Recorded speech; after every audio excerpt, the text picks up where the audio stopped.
शुरुआत अयोध्या जी में चंदा आरोप के चोरी के आरोप पर जारी राजनीति से। एक तरफ सीएम योगी हैं जो बार बार ये कह रहे हैं कि भगवान राम के एक भी गुनहगार को बख्शा नहीं जाएगा, दूध का दूध पानी का पानी किया जाएगा। तो वहीं दूसरी तरफ पॉलिटिकल पार्टीज हैं जो राजनीति चमकाने के लिए राम मंदिर ट्रस्ट के साथ सरकार पर भी सवाल खड़े कर रहे हैं। इनमें सबसे नया नाम है एआईएमआईएम के अध्यक्ष असदुद्दीन ओवैसी का, नाम है कांग्रेस के यूपी अध्यक्ष अजय राय का, और तीसरा है समाजवादी पार्टी का किनारा।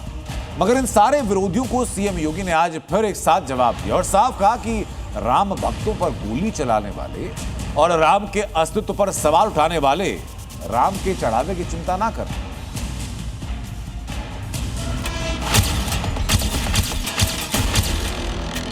कि दूध का दूध और पानी का पानी सबके सामने आएगा। मुसलमान को ले जाकर एनकाउंटर कर देते। राम भक्तों की अग्नि परीक्षा मत लो। बताओ आज क्या हो रहा है उत्तर प्रदेश में। मुसलमान, एनकाउंटर, बुलडोजर, ये वो शब्द हैं जिनको लेकर एआईएमआईएम चीफ असदुद्दीन ओवैसी एक बार फिर यूपी के सीएम योगी पर हमलावर हैं। यूं तो ओवैसी पहले से बुलडोजर और एनकाउंटर का खौफ दिखाकर मुस्लिम वोट बैंक को साधने की कोशिश में लगे रहते हैं, लेकिन इस बार उन्होंने ये हथियार राम मंदिर में दान चोरी के नाम पर उठाया है। ओवैसी का कहना है कि अगर राम मंदिर घोटाले में कोई मुस्लिम होता तो अब तक उसका हिसाब बुलेट या बुलडोजर से हो जाता। अगर ट्रस्ट में गलती हो गई, उस ट्रस्ट में एक मुसलमान को तुम मेंबर बना लेते और बाद में जब ये घोटाला सामने आया तुम उस मुसलमान को ले जाकर एनकाउंटर कर देते, बुलडोजर से उसका घर तोड़ देते, केस क्लोज्ड। चंपक तो मजे में है, चंपक अभी पूरे चंपक मजे में है। आप बताइए क्या हो रहा है, क्या हो रहा है बताइए आप। किसका घर नहीं तोड़ा जा रहा है, जिनको गिरफ्तार किया गया उनको पुलिस कस्टडी भी नहीं ली जाती। बताओ आज क्या हो रहा है उत्तर प्रदेश में। अगर ट्रस्ट में ओवैसी अकेले नहीं हैं जो चढ़ावा चोरी में हिंदू मुसलमान की थ्योरी दे रहे हैं। ऑल इंडिया इमाम एसोसिएशन के अध्यक्ष मौलाना साजिद रशीदी भी ओवैसी के सुर में सुर मिलाते हुए देश में दोहरे कानून का आरोप पढ़ रहे हैं। सारी चीजें हैं इसलिए हैं कि इसमें कोई अब्दुल नहीं है। अगर कोई अब्दुल होता तो 24 घंटे के अंदर उसका इनकाउंटर हो जाता। और यहाँ चंपत राय सबको चपत लगा गए और उनका नाम तक नहीं।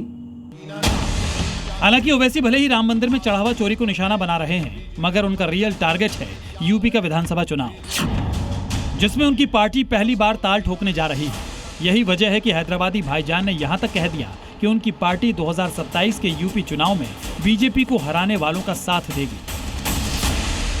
यकीनन हम भी नहीं चाहते कि दोबारा उत्तर प्रदेश में बीजेपी की सरकार बने। अगर कोई हमसे गठबंधन करने तैयार है बीजेपी को रोकने के लिए, तो असदुद्दीन ओवैसी आधे रास्ते तक पैदल चलकर आने तैयार है।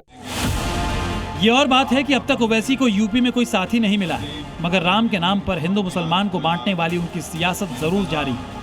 हालांकि भगवान राम का चढ़ावा चोरी करने वालों की जांच बेहद तेजी से चल रही है, मगर इस मुद्दे पर राजनीति भी उतनी ही तेजी से हो रही है। यूपी कांग्रेस अध्यक्ष अजय राय तो राम मंदिर जाने के लिए अयोध्या तक पहुंच गए, मगर उनको बीती रात ही गेस्ट हाउस में नजरबंद कर दिया गया। अजय राय के साथ कई दूसरे कांग्रेसी नेता भी हाउस अरेस्ट किए गए। कांग्रेस के प्रदेश अध्यक्ष अजय राय दूसरी बार यानी कि दान चोरी मामले में दूसरी बार अयोध्या पहुंचे थे रामलला के दर्शन के, लेकिन अयोध्या पुलिस ने उनको लगभग 45 किलोमीटर दूर नरेंद्र देव कृषि विश्वविद्यालय लाती है। कांग्रेस नेताओं को हाउस अरेस्ट किया गया तो पार्टी कार्यकर्ता सड़क पर उतरकर विरोध प्रदर्शन करने लगे। हालांकि योगी सरकार ने साफ कर दिया है कि अयोध्या को राजनीति का अखाड़ा नहीं बनने देंगे, लिहाजा पुलिस ने कई प्रदर्शनकारियों को अरेस्ट कर लिया। प्रदेश अध्यक्ष की रिहाई के लिए धरना प्रदर्शन कर रहे कांग्रेसियों को अब अरेस्ट कर लिया गया है। ये देखिए बस बैठाकर कांग्रेसियों को ले जाया जा रहा है। ये पूरा सियासी ड्रामा उस घोटाले को लेकर किया जा रहा है जिसकी जांच में एसआईटी दिन रात जुटी है। मगर फिर भी कांग्रेस और एसपी के साथ ओवैसी की पार्टी भी अपनी राजनीति चमकाने और सियासी रोटी सेकने में लगी है। हालांकि विपक्ष के इन चौतरफा हमलों पर मुख्यमंत्री योगी आदित्यनाथ ने करारा प्रहार करते हुए इसे सियासी ढोंग करार दिया है। जब उत्तर प्रदेश में राम भक्त कहता था कि रामलला हम आएंगे, मंदिर वहीं बनाएंगे, और रामों पर जो समय गोली चलाते थे, आज वे आस्था की वकालत करते हुए दिखाई देते हैं। वह कांग्रेस जो 2017 के पहले राम के अस्तित्व को ही नकार चुकी थी, श्री कृष्ण के अस्तित्व को ही नकार चुकी थी, आज वो भी कहती है कि राम तो सबके हैं। अब ये लोग सब मचल रहे हैं अयोध्या जाने के लिए। जाहिर है देश में राम के नाम पर दशकों से राजनीति होती आई है, मगर आज सियासत से बढ़कर सवाल राम के उन असंख्य भक्तों का है जिन्होंने बड़ी आस्था के साथ अपने आराध्य के चरणों में चढ़ावा चढ़ाया था। मगर कुछ लालची लोग भगवान राम को भी धोखा देने से बाज नहीं आए। अयोध्या से प्रवेश पांडे के साथ ब्यूरो रिपोर्ट, जी मीडिया। अब छोलिया हो या लोबिया, सफेद चने या काले चने, सब कुछ मजेदार बने।